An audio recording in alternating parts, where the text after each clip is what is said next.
Crime Stoppers. I am Doc Thompson of King Hell, and this is the King Hell Report.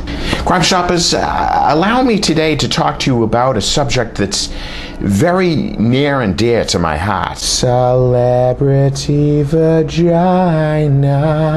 Personally, I had advocated tirelessly for the liberation of the naughty bits of our female celebrities, going so far as to aggressively petition Congress on the matter. But on further inspection and considering late events, I'm not at all convinced that this was a wise course of action. For example, Britney Spears' frickin' shaved wombat gave me nightmares for months. Have you seen that frickin' thing? Did I miss something, or did Britney lose a bet where her vagina needed to go 20 rounds with a boxing kangaroo? What the fuck happened to her poor punani? Have you seen that poor malformed thing? I mean, did her vagina owe money to the mafia and get repeatedly slammed in a car door or something? And let me clarify, I'm not here to just vagina bash willy-nilly. I love the female form in all of its regards as much as anyone could. If I'm being honest, I gotta say, Britney's bird basket looks like it got caught in a wheat thresher and then got kicked down an elevator shaft where it was trampled by woolly mammoths. It's starting to look like that new boyfriend of hers must have surgically replaced his penis with two polecats wrestling in a 5-gallon drum of angel dust. Ziggy, you know what her crotch looks like? It looks like the circus ran out of chairs and used her vagina to tame lions with. And then along comes Lindsay Lohan's punani, which has kind of a ungroomed 5 o'clock shadow look to it, like a vagina what sorely needs a roof over its head and a nice hot bowl of hearty stew. Looks like the kind of vagina you might see in the line at a soup kitchen. You know what I'm talking about? Or maybe Lindsay's vagina looks like a whimsical hobo vagina who rides the rails and plays the harmonica while smoking a discarded stogie and eating baked beans straight out of the can.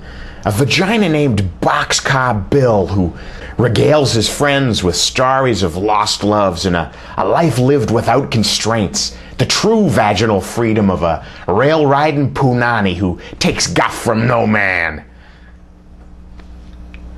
I think it's safe to say that the acid kicked in about 30 seconds ago. But Lindsay's rail-riding punani had nothing on Christina Aguilera's vagina. Did you see that thing? Now that's a vagina what looked like it wanted nothing more than to hunt and kill the human animal for sport. That ugly thing looked like it had tasted man flesh and had gone completely feral. This highly undomesticated vagina was last seen eating out of a neighbor's garbage can and scurrying away into the night like a fast-moving, shell-less crustacean. Last but not least comes Amy Winehouse's scary little notch. It was difficult to tell exactly what I was looking at first. It had what was probably supposed to be sort of a landing strip of hair shaved over it, but it looked more like a square thatch of black ramen noodles. Oddly familiar somehow, and I racked my brain, and I finally realized what it was. She didn't have a landing strip over her vagina.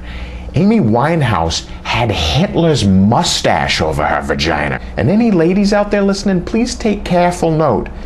This is not a good look for the vagina. Now, I'm not saying that Amy Winehouse's vagina is actually a Nazi, or even that Amy's vagina is gonna at some point attempt to invade Poland. And as far as I know, Amy Winehouse's vagina loves and embraces Jewish culture. I'm just saying that if you have a little perfectly square black thatch of hair over your vagina, and I'm humping you, and I look down to sneak a peek while you and I are humping, damned if it wouldn't look like the leader of the Third Reich was vigorously blowing me.